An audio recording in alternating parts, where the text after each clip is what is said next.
오늘은 요한복음 2장 13절부터 해보도록 하겠습니다. 예수님께서 33년을 사시는 동안 마지막 3년 동안 공생의 생활을 하셨어요. 공생애라고 하면은 이제 예수님께서 이 땅에 하나님께서 말씀이 육신이 돼서 오신 그 예수님, 그분을 우리는 임마누엘이라고 합니다. 사람 가운데 거하시는 하나님이시라라는 뜻입니다. 근데 사람 가운데 거하시는 그 하나님께서 내가 하나님이고 내가 메시아다. 내가 이 세상에 죽어가는 많은 사람들을 구원하러 내가 왔다라고 하시면서 하나님의 왕국을 이루시기 위한 목적으로 이 땅에 오신 겁니다.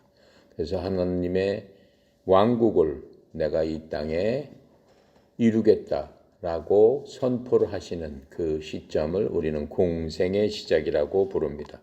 공생애를 시작하시면서 예수님께서 제일 먼저 하신 일들이 제자들을 부르신 겁니다.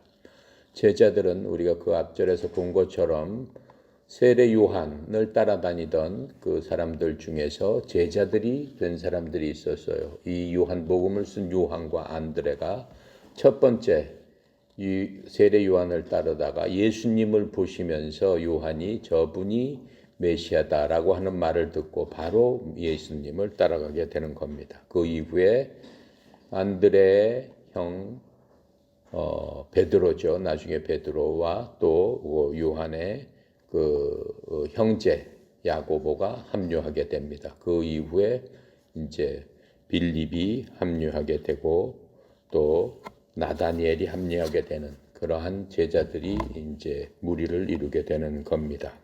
그렇게 하시면서 예수님께서 성경에서 나오는 첫 번째 기적을 베푸십니다.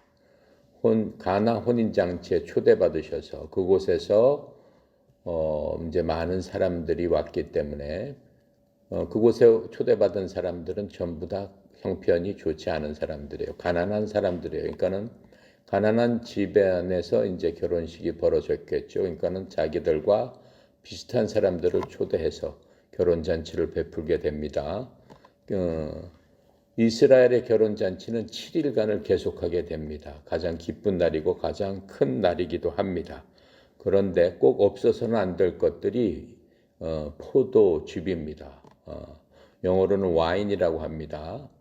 이미 설명했듯이 와인은 포도즙, 포도주 두 가지로 쓰이고 있습니다. 둘 다 와인이라는 말을 사용을 합니다. 그런데 예수님께서 초대받아서 이 이스라엘 사람들이 썼던 것은 포도주가 아닌 포도즙을 썼습니다. 성경에는 포도주라고 잘못 표기를 하고 있습니다. 예수님께서 제일 싫어했던 것들이 누룩입니다. 누룩은 부패의 상징입니다. 그래서 포도즙이 포도주가 되기 위해서는 누룩을 넣어야만 포도주가 되는 겁니다. 따라서 성경에서는 포도주를 마셨다라고 하는 것은 예수님께서 평소에 말씀하시던 것과는 맞지 않는 그런 겁니다. 우리가 출애굽기에서 봤듯이 6월절 날 백성들을 하나님께서 이집트로부터 구원해 오시면서 그 저녁 때 먹으라고 한 것이 누룩이 들어가지 않은 빵을 준비하고 또 그 빵을 먹어라. 그리고 6월절 이후에 일주일 동안은 누룩을 너희 집안에서 제해버리고 멀리해라 라고 말씀하신 것만 봐도 예수님께서 포도주를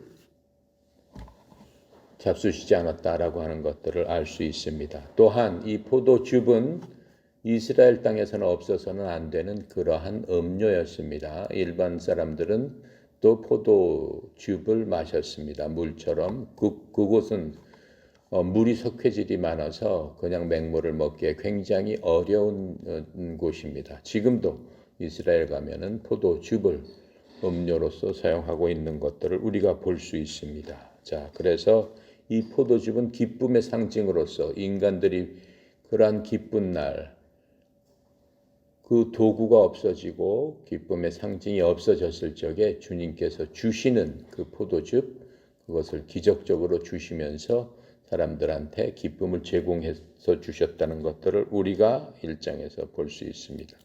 그 말씀은 무엇이냐면 우리가 인간으로서 이 땅에 살아가면서 여러 가지 많은 것들을 추구합니다. 자신의 기쁨을 추구하기 위해서 자신한테 가장 좋게 보여지는 것들, 가장 좋게 만져지는 것들, 가장 좋게 느껴지는 것들을 위해서 열심히 살아갑니다. 하지만 어느 시점에 되면 그 모든 것들이 허무하다는 것을 알 수 있습니다. 그럴 때 주님께서 주시는 그 기쁨의 포도주, 그것이 영원한 우리의 기쁨이다라고 하는 것을 영적으로 알려주시면서 혼인잔치를 통해서 혼인잔치는 일생에 있어서 가장 기쁜 날 아니겠습니까? 그 날들을 통해서 우리한테 또 영적으로 알려주시는 것은 이 세상에서 끝나는 시점에서 우리가 기대하는 혼인잔치, 그것이 진정한 기쁨이다라고 하는 겁니다. 우리가 예수님과 함께 혼인잔치를 통해서 하나님의 아들, 딸이 되는 놀라운 은혜, 놀라운 기쁨, 참 기쁨으로 영원히 하늘나라에서 예수님과 같이 살 수 있는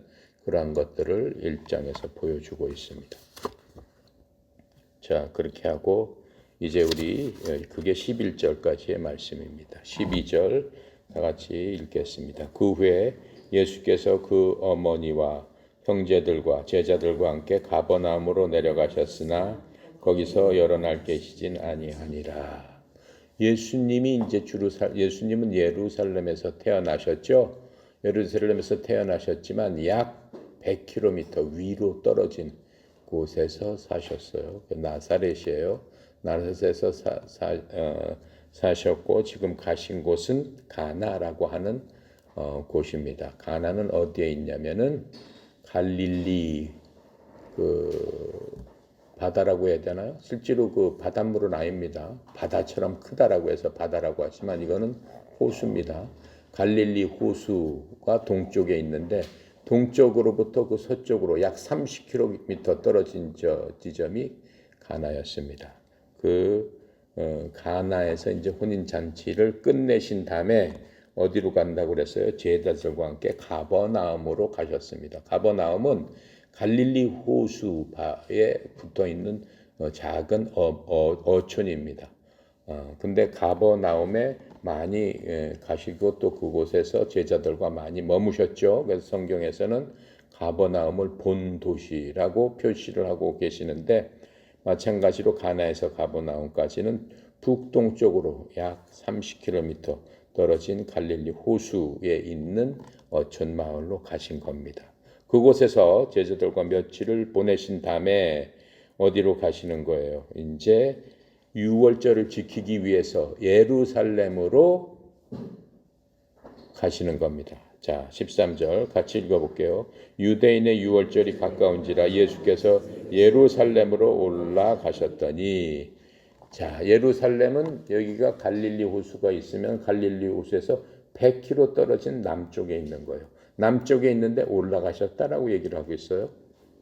보통 내려간다라고 했잖아요. 북쪽에서 남쪽으로 내려간다라고 해야 돼요. 근데 성경에 보면은 남쪽에서 그 예루살렘이 북쪽에 있다고 보면은 예루살렘의 남쪽에 있는 사람들도 예루살렘으로 갈 적에는 예루살렘으로 올라간다 이런 말을 써요.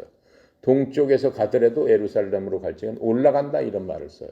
왜 그러냐면 예루살렘이라는 도시 자체는 해발 700m에 위치한 고산지대에 있는 마을입니다. 그래서 예루살렘은 동서남북 어디서 보더라도 산이니까 올라간다라는 말을 쓰고 있는 겁니다. 자, 하지만 실질적으로는 지금 가나 지역에서 직선거리로 100km 남쪽에 예루살렘이 위치하고 있습니다.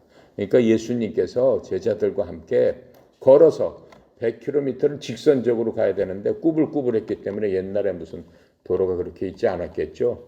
꾸불꾸불한 길을 거기서 걸어서 가야 되니까는 최소 130km 뭐 이렇게 걸어서 가지 않으셨을까 하는 생각이 듭니다. 130km를 걸어가기 위해서는 글쎄요, 한 열흘 정도 걸리지 않았을까요? 그렇게 해서 예루살렘을 이제 올라가십니다. 그런데 이제 유월절이 가깝다라고 얘기를 하고 있어요. 이스라엘 백성들한테는 꼭 지켜야 되는 명절이 그까지가 있습니다. 그 중에서도 가장 큰 명절 하면은 세 가지 명절이 있습니다. 이 세 개의 명절을 당하게 되면은 이스라엘 남자들은 율법에 따라서 이 명절 때 하나님 앞에 무조건 감사의 예물을 갖고 하나님 앞에 나가야 되는 겁니다. 그 말씀은 신명기 16장 16절에 보면은 어떻게 지켜야 된다라고 하는 것들을 이제 말씀하고 계시는데 이 세 가지 중요한 명절은 뭐였냐면은 첫 번째가 유월절입니다. 유월절은 여러분 다 알다시피 이스라엘 백성들이 430년 동안 이집트에서 속박의 생활, 종노릇하다가 하나님께서 모세를 통해서 이집트 사람을 데리고 나오는 날, 그날을 기념해서 유월절이라고 합니다. 유월절부터 시작해서 일주일 동안은 또 무교절이라고 합니다.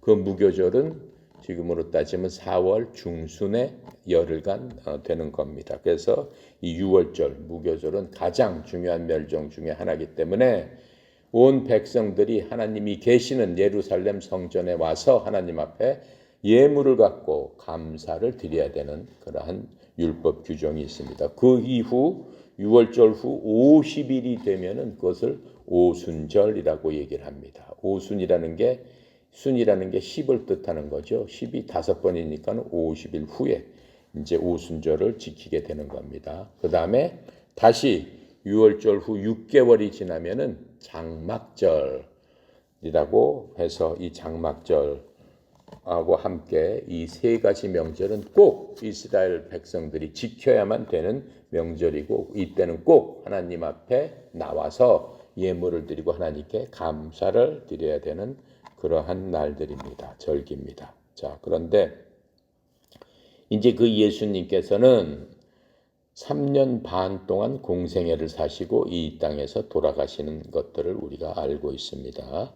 3년 반 공생애 동안 이 유월절을 공생애를 시작하면서 처음 맞게 되시는 겁니다. 3년 반 동안이니까 유월절을 3번 지키시게 되겠죠. 그 중에서 첫 번째로 이 유월절을 지키시는 겁니다. 이 유월절이 4월 초순에 지키시게 되는 겁니다. 근데 예수님께서는 언제 태어났냐면은 예수님이 언제 태어나셨어요? 크리스마스 때 아닙니다. 크리스마스 때는 예수님이 태어나는 날이 아닙니다. 그냥 사람이 상징적으로 천주교에서 크리스마스라고 해서 예수님을 태어나신 날을 그냥 상징적으로 만들어 놓은 겁니다. 예수님께서는 실질적으로는 언제 태어나시냐면은 10월 중순부터 10월 말일경에 태어나셨어요. 그때는 아까 내가 얘기한 장막절 바로 그 시즌에 예수님께서는 태어나셨어요. 장막절 시즌 태어나셔서 장막절이 영어로 Feast of Tabernacle입니다. 태버나클이라는 뜻은 장막이라는 뜻인데 다른 말로 하면은 텐트라는 겁니다. 여러분 어디 가시면 텐트 치죠? 그 텐트, 장막, 태버나클 이렇게 얘기하는데 그 시즌에 태어나시는 겁니다. 그래서 요한복음 우리 1장 그 14절인가요? 14절에 보면 말씀이 육신이 돼서 이 땅에 태어나셨다라고 하는 그 태어나셨는데 장막절에 태어나셔서 우리 안에 거하셨다라고 얘기를 하고 있어요. 거하셨다라고 하는 것을 바로 텐트, 우리 속에 장막을 치고 계셨다라고 하는 겁니다. 그래서 예수님은 영적으로 봐도 장막절에 태어나셔야 되는 거예요. 인간 가운데 장막으로 거하면서 우리가 태어나는 거기 때문에 사람도 여러분이나 나나 육체를 갖고 사는데 우리 육체가 뭐예요? 우리 영이 거하는 뭐에 불과하다라고 하는 거예요?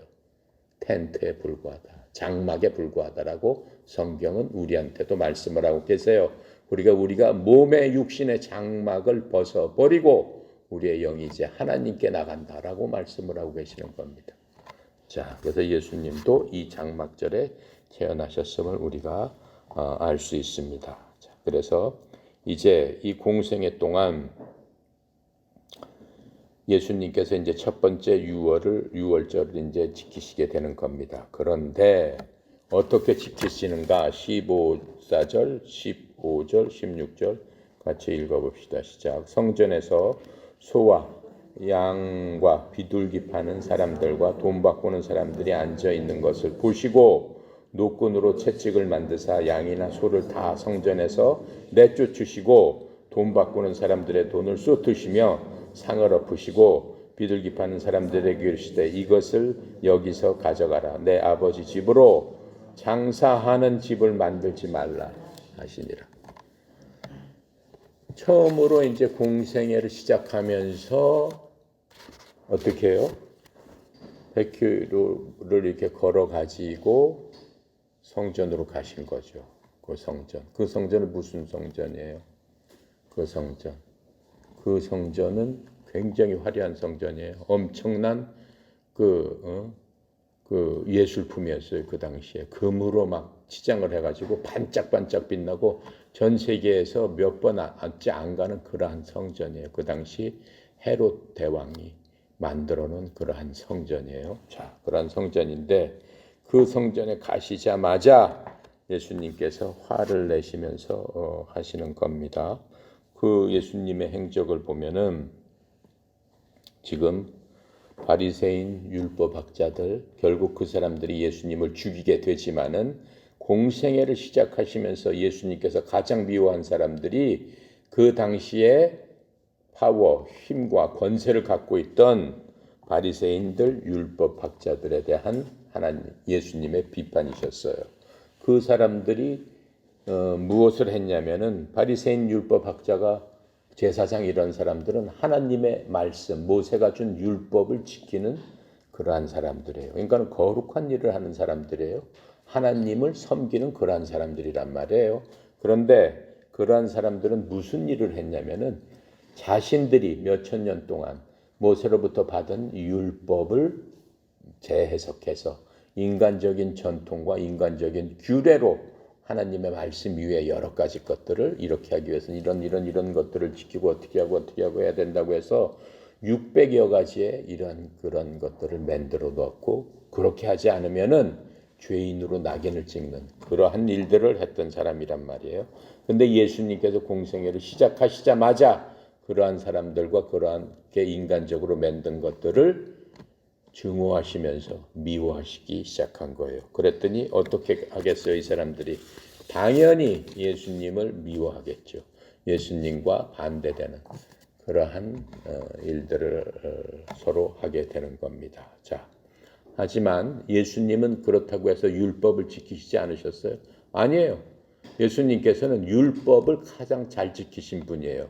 그 대신 율법학자나 바리새인이나 무슨 제사장이 만들어 놓은 인간적인 전통은 지키지 않으셨어요.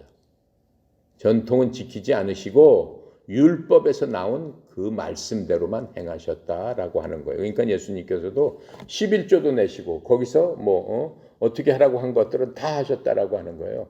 가장 잘 지키신 분이다라고 하는 거예요. 왜 그래? 예수님께서는 갈라디아서 4장 4절에 보면은 예수님께서는 율법 아래서 여자를 통해서 태어나셨다라고 얘기를 하고 있어요. 그러니까 예수님은 구약 시대 때 사람이에요. 우리는 율법 아래 때 태어난 사람이 아니잖아요.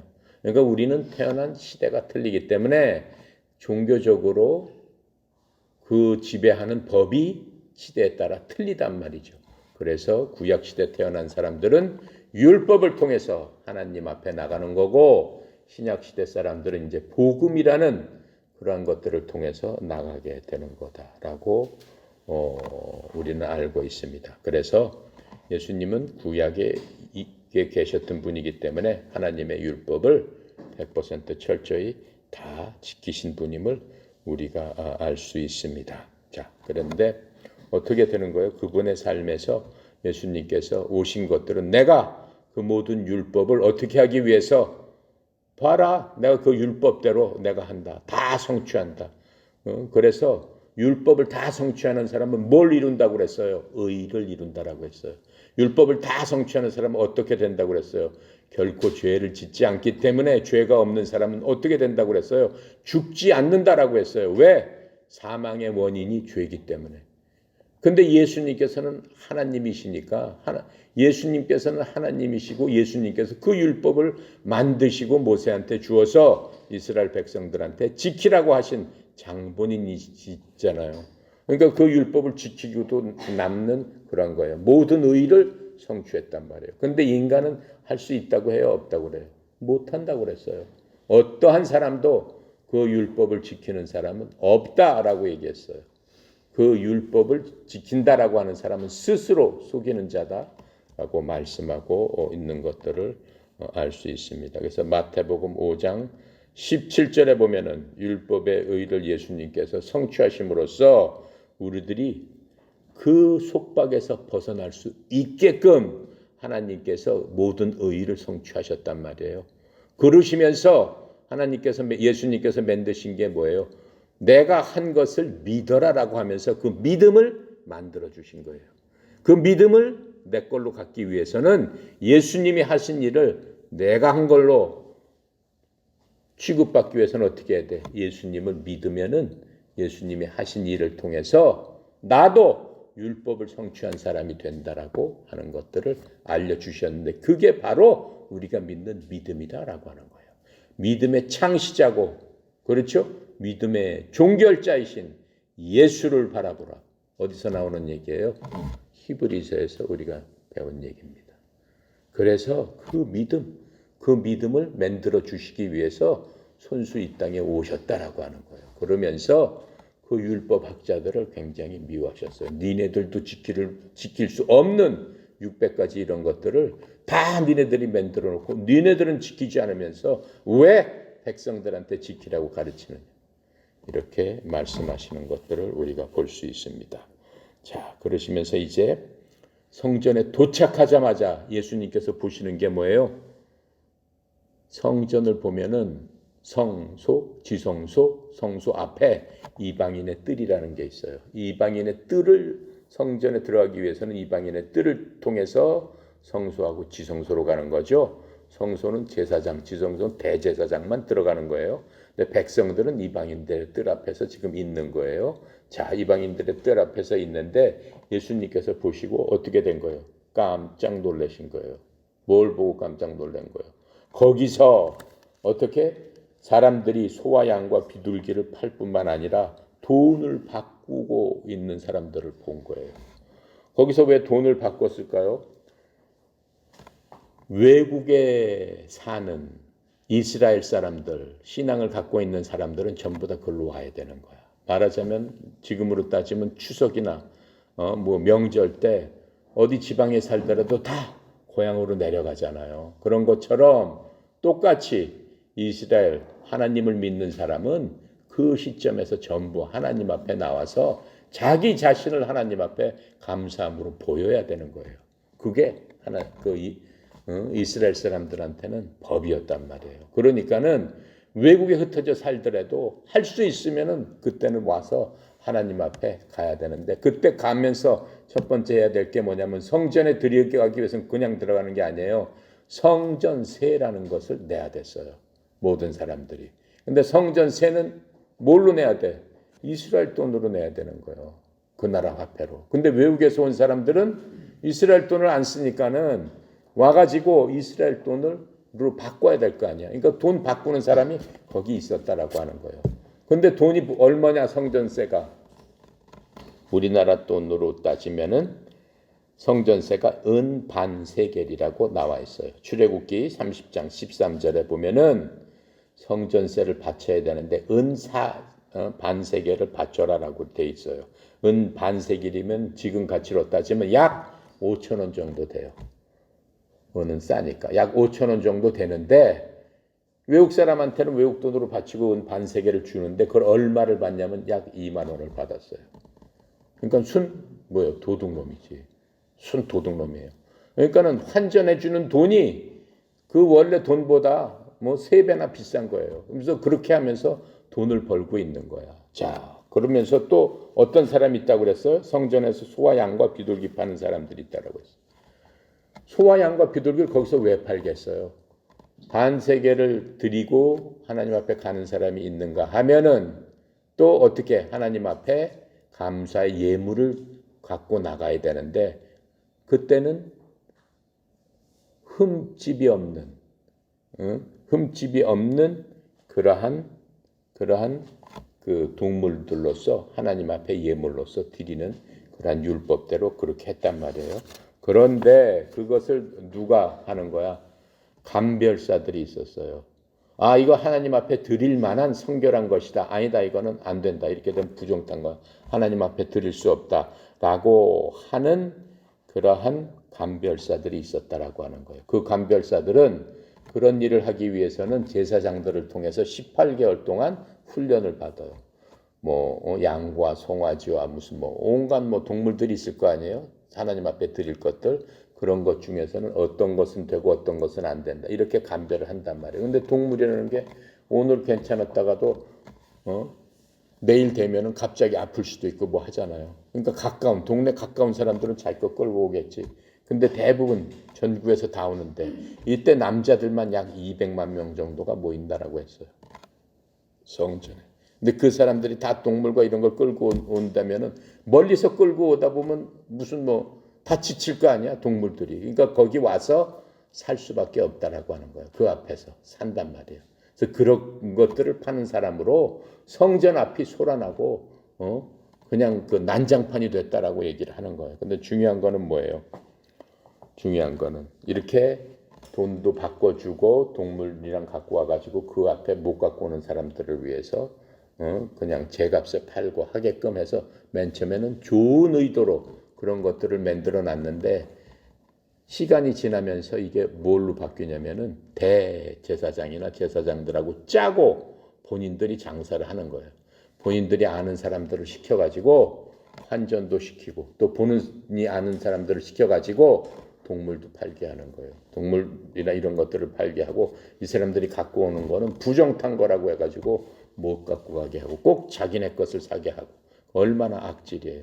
그런 짓을 누가 했다? 바로 제사장들이 했다라고 하는 거예요. 그러니까는 하나님인 예수님께서 그것을 보시고 원래 그 성전은 누구의 집이에요? 하나님의 집이잖아요. 하나님의 그 영광을 나타내고 그렇죠? 하나님의 거룩함을 나타내고 하는 곳이 성전인데 그 성전에 들어오는 사람들이 다시 성전에 오고 싶겠어요? 들어가기도 전에 그렇게 포악을 떨고 엉터리 짓을 하고 사기를 치고 사람들을 못 살게 하고 하는데 특별히 외국에서 온 사람들 자기 고향에 와서 하나님 앞에 제사 지내러 오고 뭐 저거 하러 왔는데 그런 식으로 하니까는 어떻게 되겠어? 다시는 오고 싶지 않죠. 오히려 하나님을 욕되게 하는 그러한 짓을 했다라고 하는 거예요. 자, 그렇게 하니까는 하나님께서 지금 어떻게 하셨다는 거 15절에 보니까 그것을 다 하신 예수님께서 노끈으로 어떻게 채찍을 만드시고 양과 소와 이 성전 이런 모든 것들을 내쫓으시고 돈 바꾸는 사람의 돈을 쏟고 상을 엎으셨다라고 말씀하시는 거예요. 자, 갑자기 예수님께서는 제자들과 이제 여기까지 오면서 시작해서 한 6개월 정도 지났을 거예요. 이제 처음 그 유월절 맞기 전에 공생애를 시작해서 첫 번째 유월절을 맞았는데 제자들이 6개월 동안 전혀 예수님의 이런 모습을 본 적이 없어요. 예수님께서는 온화하시고 마음이 그리고 따뜻하시고 모든 사람의 위로가 되시고 평강을 주시고 예수님께서 말씀하시는 거 예수님하고 같이 있기만 해도 그러한 평강을 느낄 수 있는 그러한 분이었는데 깜짝 놀란 거죠. 아니 이분이 이렇게 진노를 하시면서 어떻게 이렇게 하실까라고 했는데 그 제자들이 뭘 본 거예요? 예수님께서는 불의를 보시면서 채찍을 들어서 모든 불의를 내쫓고 엎으시고 굉장히 진노를 하시는 것들을 보는 겁니다. 평상시는 그냥 모든 것들을 사랑해 주시는 예수님이구나. 모든 것들을 덮어주시는 예수님이구나. 이렇게 생각했는데 여기서 우리가 보는 게 뭐예요? 하나님의 본성을 보는 거예요. 성경에서 특별히 요한복음에서는 하나님의 성격이 어떻다, 하나님은 어떠신 분이다라고 하는 것들을 우리한테 분명하게 알고 깨달아야 된다라고 하는 것들을 보여주시는 거예요. 이게 바로 하나님의 성품이다라고 얘기하는 거예요. 어떠한 성품이에요? 불의를 보면 참지 않으시는 게 하나님의 성품이다라고 얘기하는 거예요. 그래서 하나님을 무슨 하나님이라고 얘기해요? 공의의 하나님이다라고 얘기하는. 절대적으로 순수하시고 절대적으로 정직하시고 절대적으로 선을 행하시는 절대적으로 의로우신 바로 그분이다. 그러니까 자기 성품하고 안 맞는 경우는 이렇게 분노로서 진노하신다. 라고 하는 것들을 우리가 볼 수 있습니다. 그렇게 함으로써 하나님의 거룩과 하나님의 영광과 하나님의 위대하신 모습을 나타낸다라고 하는 것들을 우리가 볼 수 있습니다. 자, 16절. 비둘기 파는 사람들에게 이르시되 이것을 여기서 가져가라. 내 아버지 집으로 뭘 만들지 말아라? 장사하는 집을 만들지 말라.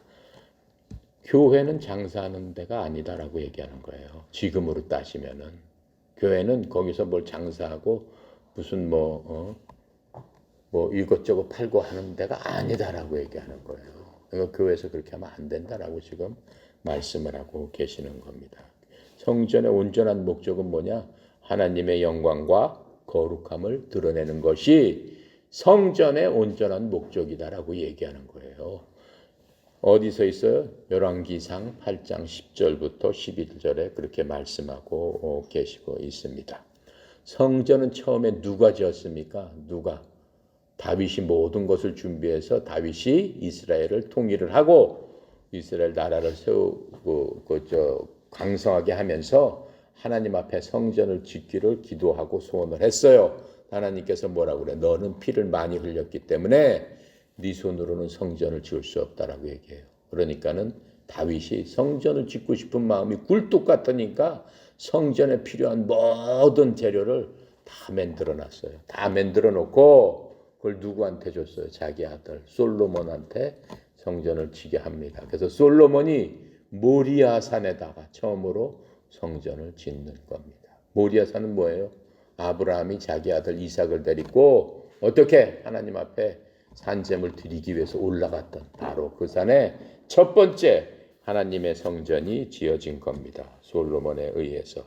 자, 그런데 이제는 어때요? 그 성전이 실제로는 제사장들, 하나님을 섬기는 바로 그 사람들이 돈벌이를 하기 위한 그러한 타락한 장소로서 극도로 위선을 보이는 거죠.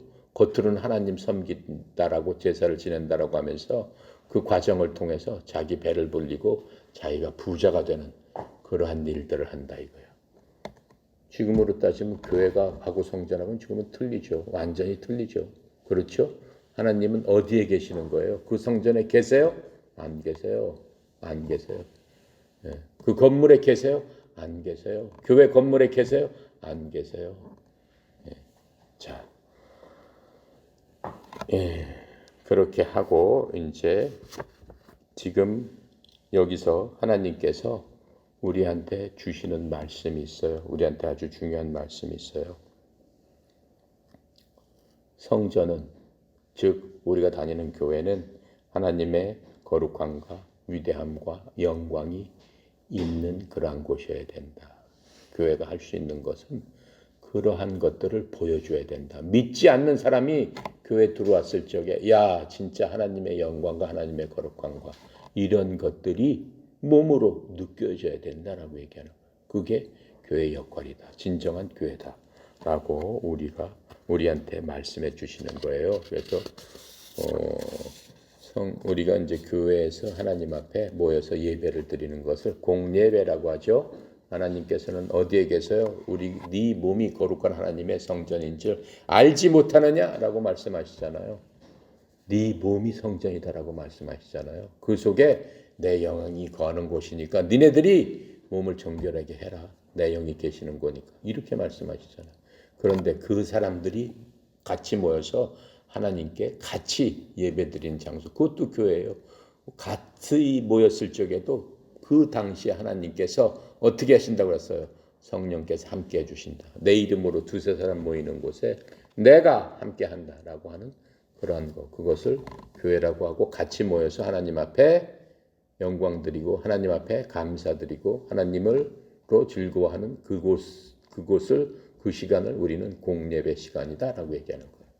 하나님께서 그 예배를 받아주시는 그 시간이다라고 얘기하는 거예요.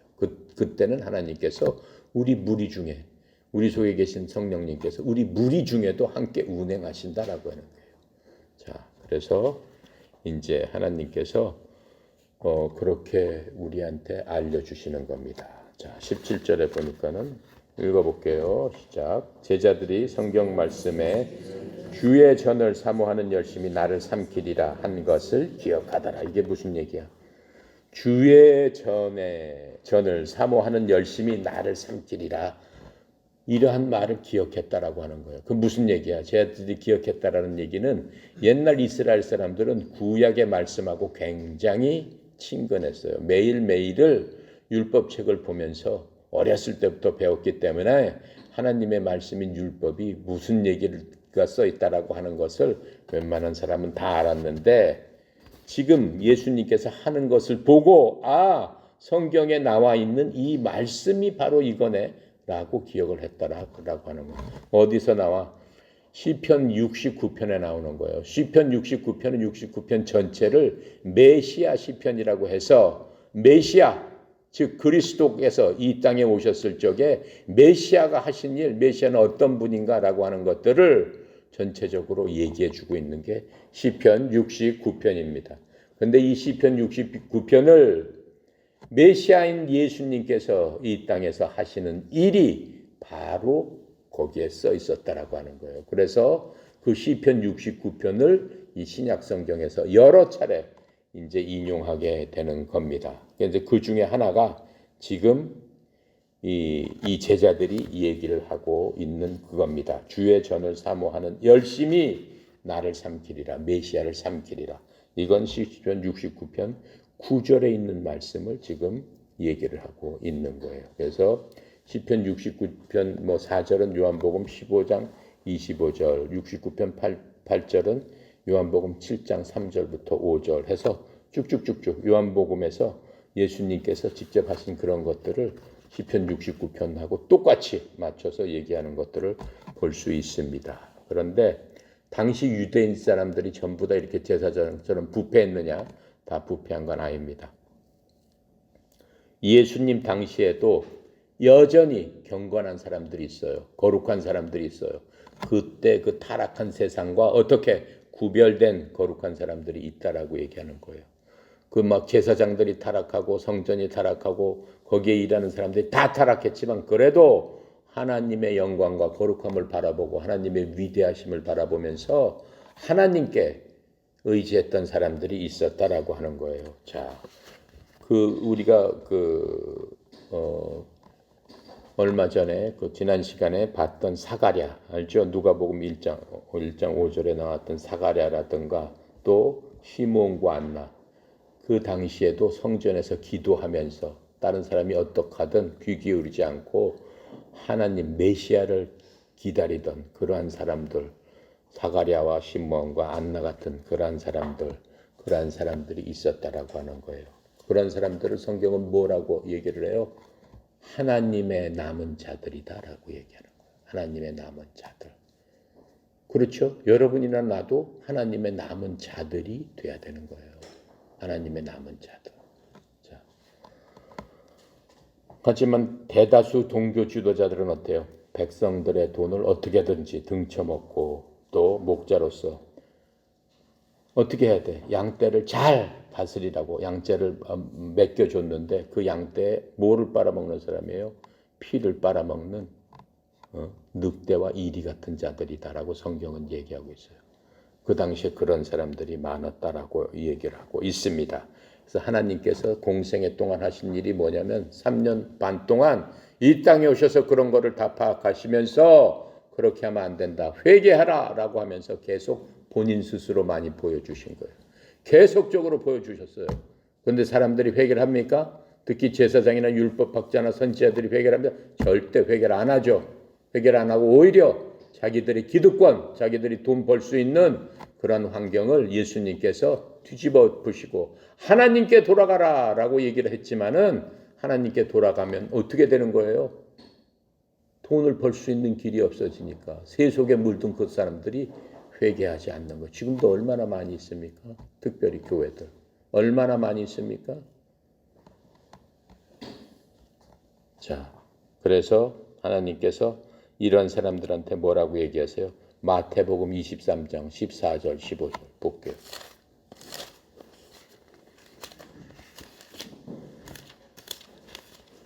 마태복음 23장 14절 15절 뭐라고 얘기하나? 보겠습니다. 예수님께서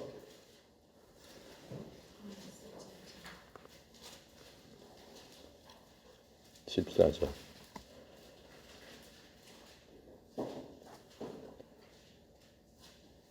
14절. 없음이라고 써있죠? 없지 않습니다.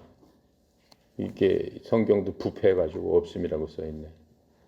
내가 있음 성경을 안 갖고 왔으니까 15절만 읽어봅시다. 15절. 화 있을진저 외식하는 서기관들과 바리새인들이여, 너희는 교인 한 사람을 얻기 위하여 바다와 육지를 두루다니다가 생기면 너희보다 100배나 더 지옥 자식이 되게 하는도다. 화 있을저 진저라고 지금 얘기를 하고 있잖아요. 그렇죠?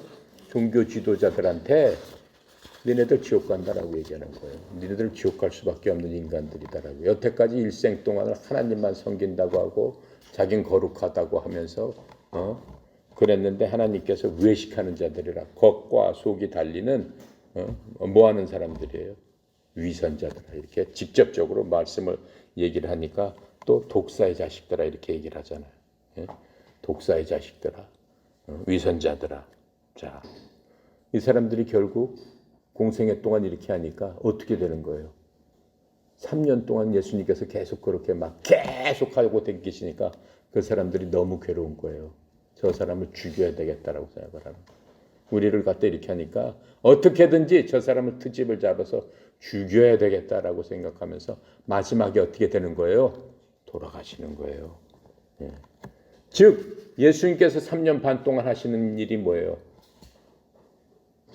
하나님의 집에 왔는데 하나님의 집을 그런 식으로 더럽히고 그걸 통해서 하나님의 집을 통해서 자기네 뱃속을 채우고 사람들을 돌보고 사람들한테 하나님을 전파해야 될 사람들이 거꾸로 그러한 짓을 통해서 그런 것들을 보는 사람들이 증오하면서 하나님을 믿을 수도 없게 만들고 하는 그런 것들을 보고 예수님께서 도저히 못 참으셔가지고 그것을 다 타파하신단 말이에요. 그게 지금 얘기하는 주의 집에 대한 열심이다라고 얘기하는 거예요. 주의 집에 대한 열심. 하나님의 성전을 이래 때문에 안 되는 겁니다. 하나님의 성전은 하나님의 영광과 거룩함과 하나님의 위대하심이 나타나야 됩니다. 라고 열심히 어떻게 하셨다는 거예요? 3년 반 동안 죽을 힘을 다해서 말씀하셨다라고 하는 거예요. 회개하고 돌아오라. 그랬는데 어떻게 됐다는 거예요? 그것 때문에 그들에게 잡혀서 삼킴을 당하였다라고 지금 그 메시아 시편에 나와 있다라고 하는 거예요. 시편 69편 9절에. 그러니까 제자들이 예수님께서 그렇게 하신 걸 보면서 그때 메시아 시편의 그 구절을 생각났다라고 하는 거예요. 아, 정말 우리 스승이신 그 예수님께서 바로 메시아인데 그분이 메시아 시편에서 메시아가 오시면 이렇게 할 것이다라고 하는 것들을 이루셨구나, 이루시고 계시는구나. 근데 그렇게 하는 것들이 오히려 예수님을 십자가에 못 박게 하는 그런 것들이 되었다.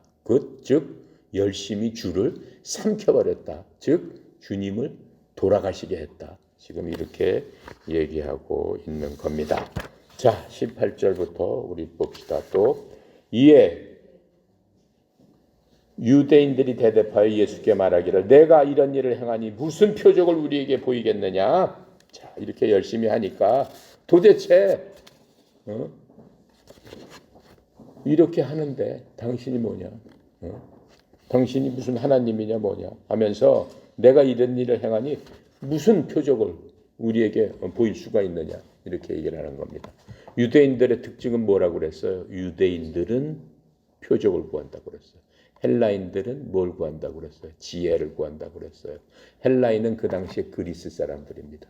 그리스에는 위대한 철학자가 많아요. 여러분 아시다시피 소크라테스, 히포크라테스, 플라톤 위대한 철학자들은 다 그리스 사람들이에요. 그리스 사람들은 말을 들어보고 그 말에 철학적인 의미가 있으면 굿이다라고 얘기를 하는 거예요. 그게 맞다라고 얘기하는 거예요. 그리스 사람들의 특징은 그거예요. 그런데 어때? 유대인들은 그렇지 않고 무조건 기적을 보여라 이렇게 얘기하는 거예요. 모세가 갔을 적에도 모세 보러 내가 하나님의 말씀을 들고 여러분들을 위해서 내가 왔습니다. 내가 여러분들을 이렇게 하겠습니다. 그래? 그럼 한번 보여봐. 네가 진짜 하나님의 사람인지. 모세가 보여줬잖아요. 그렇죠? 오자마자 물을 피로 만들고 메뚜기 재앙부터 시작 엄청난 것들을 보여줬어요. 그래도 그 사람들은 어떻게 해요? 애굽에 나와가지고 저 모세 때문에 우리가 다 죽게 됐다. 이렇게 얘기하는 게 이스라엘 사람들이란 말이에요. 자, 그런데 고린도 1장 22절에 보면은 이 사람들의 특징에 대해서 이제 잘 나타내고 있습니다. 자, 그래서 예수님 사역 당시의 지도자들이 이제 표식을 보여달라고 이렇게 계속 졸랐죠. 예수님께서 표식을 보여주세요, 안 보여주세요? 보여주십니다. 무슨 표식을 보여주세요? 마태복음 12장 38절 39절.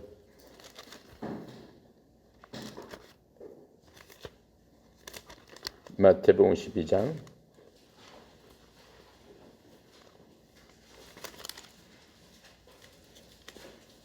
자, 이제 그 얘기에 대한 지금 마태복음의 해석입니다. 그때 서기관과 바리새인 중 몇 사람이 말해 선생님이여 우리에게 표적을 보여주시기 원합니다. 예수께서 대답하시되 악하고 음란한 세대가 표적을 구하나 누구의 표적? 선지자 요나의 표적밖에는 보일 표적이 없느니라. 이렇게 말씀하세요. 무슨 얘기예요? 선지자 요나의 표적밖에는 내가 니네들한테 보일 필요가 없다. 니네들은 악하고 음란한 세대다. 음란한 세대 뭐 도저히 하나님을 믿지 않고 엉뚱한 소리라고 사람이 만들어 놓은 거 믿고 니네 생각대로 하고 다 음란하고 악한 것 아니냐라고 얘기하는 거야. 오직 하나님만 믿는 사람은 어떻게 해야 된다고 그랬어요? 예수님의 제자처럼 예수님의 제자의 특징이 뭐라고 했습니까? 단순하다, 심플하다, 어린아이와 같다라고 얘기했어요. 말씀을 말씀대로 순수하게 믿으면서 그 말씀을 따르려고 애쓰고 애쓰는 그 모습, 그게 제자들의 첫 번째 조건이다라고 얘기했어요. 그런데 어떻다라는 거야? 거꾸로 니네들은 악하고 음란한 세대들 아니냐. 누구한테? 바로 백성들을 가리키는 제사장들한테. 그러면서 요나의 표적밖에는 보여줄 게 없다. 요나의 표적이 뭐예요? 하나님께서 어느 날 요나를 통해서 니느웨, 지금 시리아예요. 니느웨 가서 그 백성을 구해라 라고 하면서 회개하지 않으면 니느웨를 다 없애버리겠다 라고 하면서 대언자로 보내십니다. 요나가 어때요? 아니 저 시리아 니느웨 사람들은 맨날 우리나라를 쳐들어와가지고 백성들을 죽이고 잡아가고 괴롭히는데 내가 왜 그 사람들한테 가서 그 원수를 죽여도 마땅한데 왜 그 나라를 구해주라고 하는 겁니까? 저는 못 갑니다 라고 하면서 시리아와는 반대쪽 남쪽으로 가는 다시스로 가는 배를 타고 도망갑니다. 어떻게 돼요? 풍랑이 일고 어떻게 배가 꼬꾸라지게 생겼어. 뱃속에 있는 사람들이 뭐라고 그래? 이 우리 중에 누군가가 하나님의 말씀을 어기고 불순종해서 죄 지은 자가 있다. 신고해라. 누가 그래요? 배 밑창에서 잠자던 요나가 접니다라고 하면서 신고해요. 요나를 바닷속에 던져버려라. 백성들이 어쩔 수 없이 바다에 던져요. 그랬더니 풍랑이 가라앉고 조용해졌어요. 요나가 그 험한 바다에서 던져버렸으니까 어떻게 되겠어요? 죽죠. 죽는데 요나를 누가 삼켜버려요? 고래가 와가지고 확 삼켜버려요. 뱃속에서 죽었습니다. 뱃속에서 며칠간 있어? 3일간 있어요. 고래가 어디를 향해? 죽은 요나를 갖고 하나님께서 말씀하시는 어디로 가? 니느웨로 가는 거예요. 니느웨 그 해변가에서 요나를 확 토해내요. 확 토해내는 순간 요나가 어떻게 돼? 다시 살아납니다. 다시 살아나서 하나님의 말씀은 내가 피할래야 피할 수 없구나. 어떻게? 하기 싫지만 니느웨에 가가지고 모기 소리만한 말로 크게 얘기를 안 해요. 회개하세요. 하나님께서 당신 나라들을 어떻게 회개하지 않으면 죽입니다. 이렇게 크게 얘기했는데 회개하세요. 하나님께서 죽이십니다. 그냥 이렇게 얘기해. 잘 싫으니까. 그런데 어때? 그 말을 듣고 백성들이 다 회개를 해요. 다 회개를 해요. 온 백성이 하나님께서 그 나라를 살려주시는 겁니다. 그게 하나님의 뜻이란 말이에요. 원수라도 회개하면 살려주시고 궁휼히 여기신다라고 하는 하나님께서. 그 백성 중에 어린아이들이 무슨 잘못이 있냐라고 하시는 거예요. 궁휼히 여겨주신단 말이에요. 그렇죠? 그랬을 적에 하나님께서 보여주시는 게 바로 그 요나의 그 표적밖에는 내가 니네들한테 보여줄 게 없다. 요나의 표적이 뭐예요? 요나가 죽었다가 묻혔다가 살아나는 그 표적. 뱃속에 바닷속에 떨어 죽었다가 묻힌 거 뭐예요? 고래 뱃속에서 그냥 묻혀 있었던 거예요. 그러다가 다시 살아나는 그 표적. 영적으로 그걸 보여주시는 내가 그렇게 될 것이다라고 하는 것들을 보여주시는 거예요. 그러니까 영적으로 깨달아라라고 지금 말씀을 하고 계시는 겁니다. 자, 그렇게 하시면서 19절에 읽어볼게요. 예수께서 대답하여 이르시되 너희가 이 성전을 홀라 내가 사흘 동안 일으키리라. 그 성전은 무슨 성전이에요? 엄청난 아름다운 성전이에요. 자, 성전에 대해서 우리가 한번 얘기해 보면은 지금 이 예수님께서 성전을 사흘 만에 헐라 성전을 지은 게 46년간 예수님이 계실 때까지 46년간 지었어요. 46년간. 근데 그 이후로도 그 성전은 몇 년을 더 짓냐면 약 30년을 더 지어서 완성이 돼요. 그러니까 AD 64년 정도에 완성이 돼요. 예수님께서 지금 말씀하실 때는 AD 27년이에요. 그리고 그 성전이 짓기 시작된 거는 BC 20년이에요. 그러니까는 BC 20년부터 시작돼 가지고 예수님이 계시는 AD 27년까지 보면은 만으로 46년이잖아요. 그러니까는 그 사람들이 얘기하는 거예요. 46년 동안 지금 지었는데 그 성전을 짓고 당신이 어떻게 사흘 만에 성전을 일으킨다라고 하는 거예요. 어떻게 일으킬 수 있다라고 하는 거예요. 이게 이 사람이 지정신인가? 이렇게 해요. 예수님께서는 뭘 말씀하시는 거예요? 영적으로 말씀하시는 거예요. 내 몸이 성전이다라고 얘기하시는 거예요. 내가 바로 성전이다라고. 성전은 건물에 있지 않다. 하나님은 건물에 있지 않다라고 지금 말씀해 주시는 거예요. 자, 그런데 그 성전은 누가 맨 처음에 지어요? 솔로몬이 맨 처음에 짓습니다. 아까 얘기한 대로 엄청난 솔로몬 성전을 모리아산에 짓죠. 근데 그 백성들이 어떻게 엄청난 죄를 짓고 이방신을 섬기면서 이스라엘은 망하게 됩니다. 누구한테 망해요? 바벨론의 느부갓네살이 와가지고 그 성전을 완전히 뽀개버립니다. 그렇게 하고 70년 동안 포로 생활을 하고 됩니다. 바벨론의 포로가 됩니다. 바벨론의 포로가 되는데 바벨론이 망해요. 누구한테 망해? 이집트한테 망해요. 이집트한테 하나님을 믿지 않는 고레스라는 왕이 와가지고 포로 다 내보내라라고 얘기해요. 이스라엘 포로를. 왜 그래? 하나님께서 고레스를 통해서 말씀하시는 거예요. 내 백성을 다 보내라.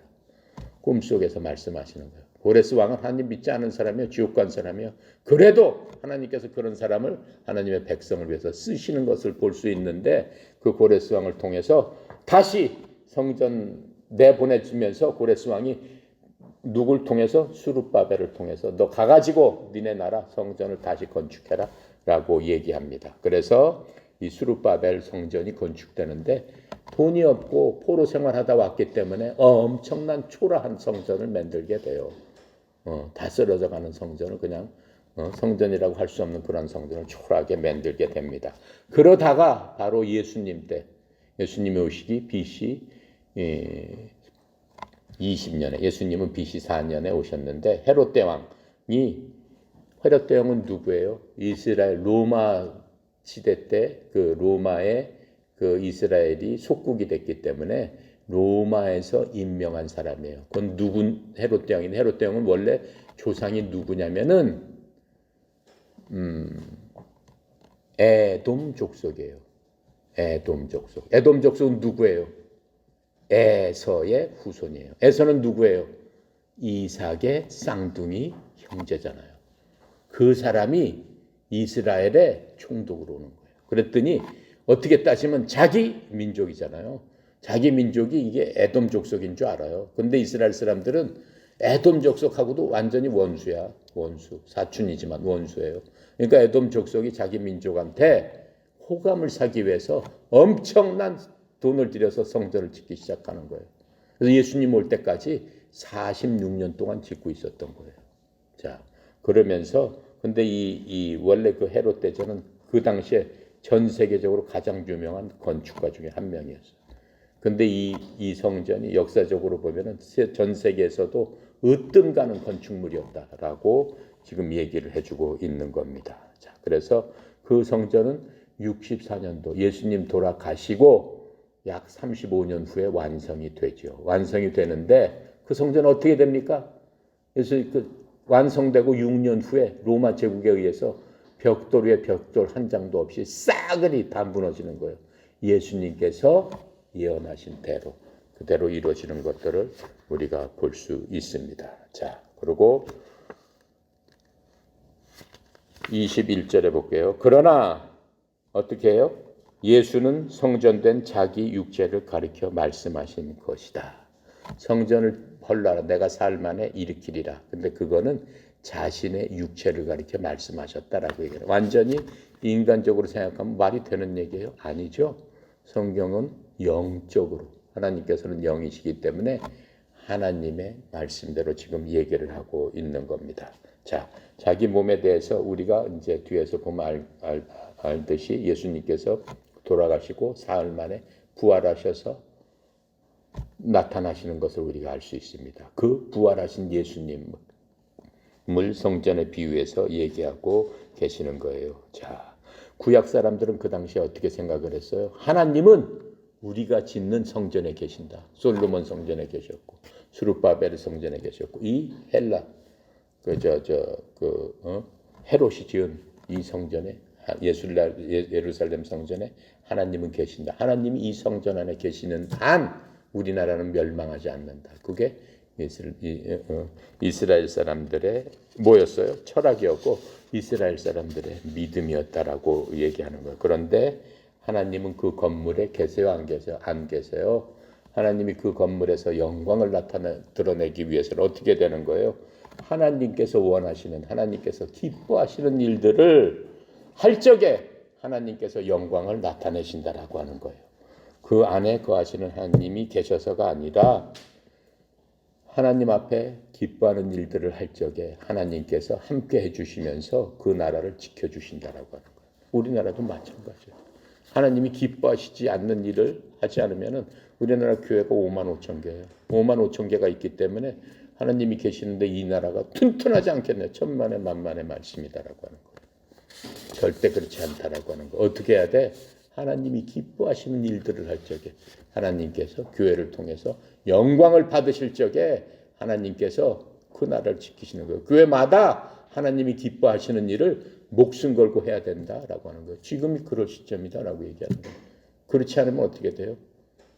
하나님의 백성이라고 한 그 이스라엘도 망해버리잖아요. 완전히 망해버려서 어떻게 돼요? 그 백성이 그 땅에 하나도 안 남잖아요. 성전이 있기 때문에 우리나라는 끄떡없다. 이스라엘 사람들은 그렇게 생각했어요. 응? 자, 22절 볼게요. 22절 죽은 자 가운데서 살아나신 후에야 제자들이 이 말씀하신 것을 기억하고 성경과 예수께서 하신 말씀을 믿었더라. 지금 이렇게 얘기를 하고 있어요. 자, 요한복음에는 예수님의 죽음에 대해서 생생한 묘사를 많이 하고 있어요. 즉 예수님은 어린 양으로 오셨다라고 그랬어요. 어린 양은 뭐예요? 죽기 위해서 존재하는 그 당시에는 제물의 하나였어요. 어린 양으로 오셨다. 즉 어린 양은 누구를 위해서 죽는 거예요? 죄인들을 위해서 대신 죽는 그 양으로 예수님은 오셨다라고 말씀을 하고 있는 겁니다. 그래서 지금 2장 19절에 보세요. 예수께서 대답하여 이르시되 너희가 이 성전을 헐라 내가 사흘 동안 일으키리라. 이 성전은 자기의 몸을 가리킨 말이다. 즉 나를 죽여봐라. 나를 죽일 것이다라는 걸 알고 있었어요. 내 몸을 상하게 해라.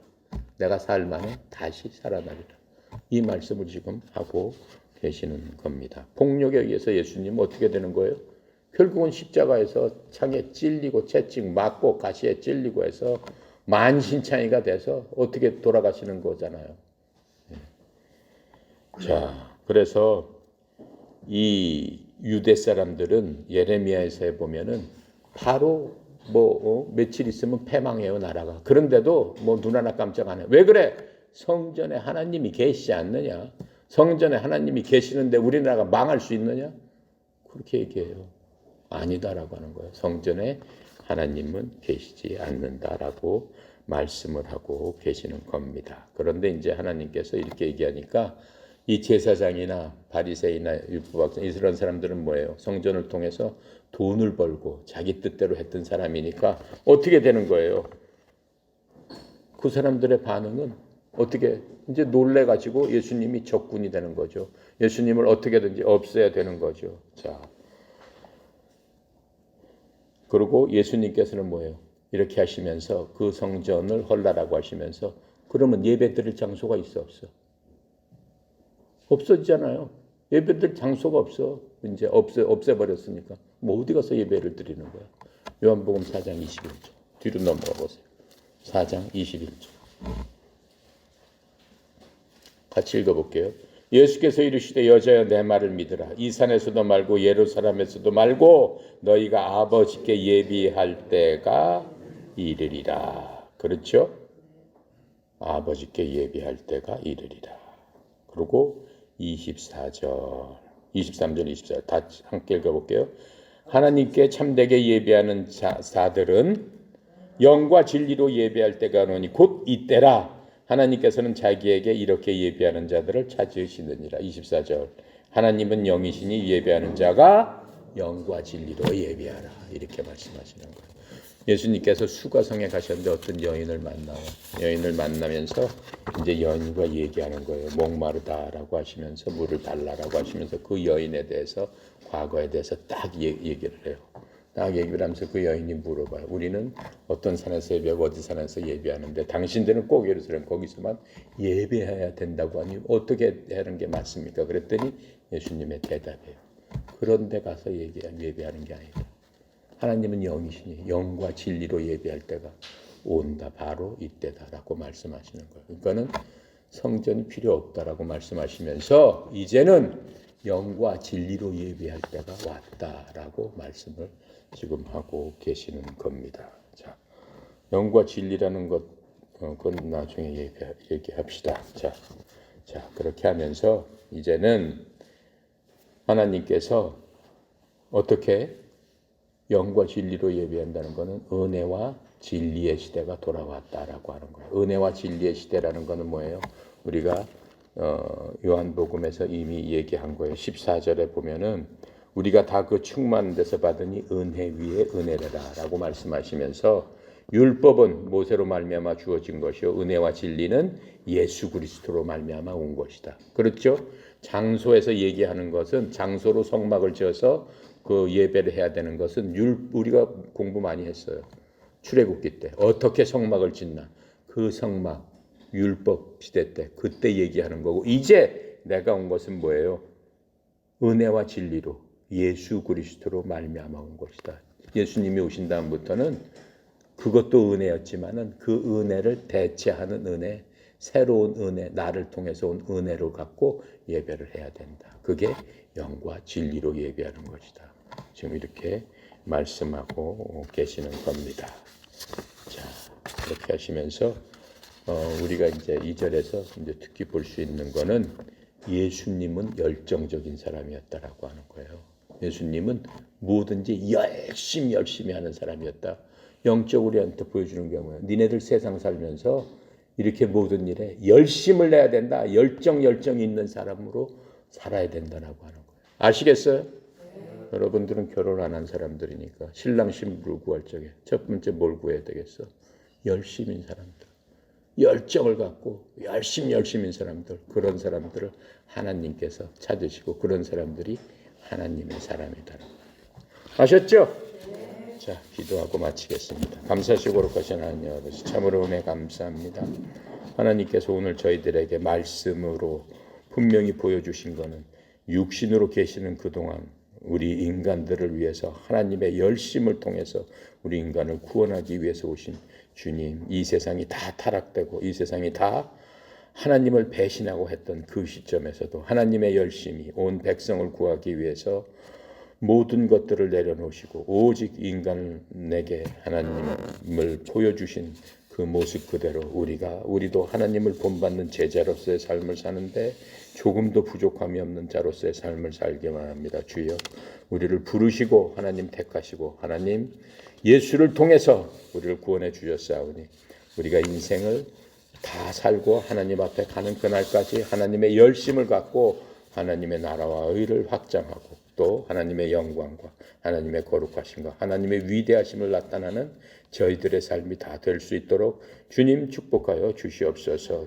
특별히 협회를 축복하시고 고개 숙인 주의 하나님의 우리 선수들 하나님 축복하여 주셔서 삶 가운데 하나님께서 동행하시고 우리 예수 그리스도의 표적을 갖고 인생을 승리하며 사는 저희들 다 되도록 주여 도와주시옵소서. 특별히 성령 이사장님 하나님 축복하심으로 말미암아 우리 협회가 온전히 하나님께 맡겨드리고 하나님 운행하시고 하나님 인도하시는 대로 가길 원하는 주의 종의 기도를 주님 들어주시고 주님 축복하여 주셔서 이 협회를 통해서 하나님의 영광과 하나님의 거룩함과 하나님의 놀라운 사랑과 하나님의 크신 위대하심이 나타날 수 있도록 주여 주의 종에게 영육간의 강건함과 하나님의 사랑의 놀라운 은혜를 베풀어 주시옵소서. 모든 것 주께 의탁드리며 감사드리며 예수 그리스도 이름으로 기도드렸습니다. 아멘.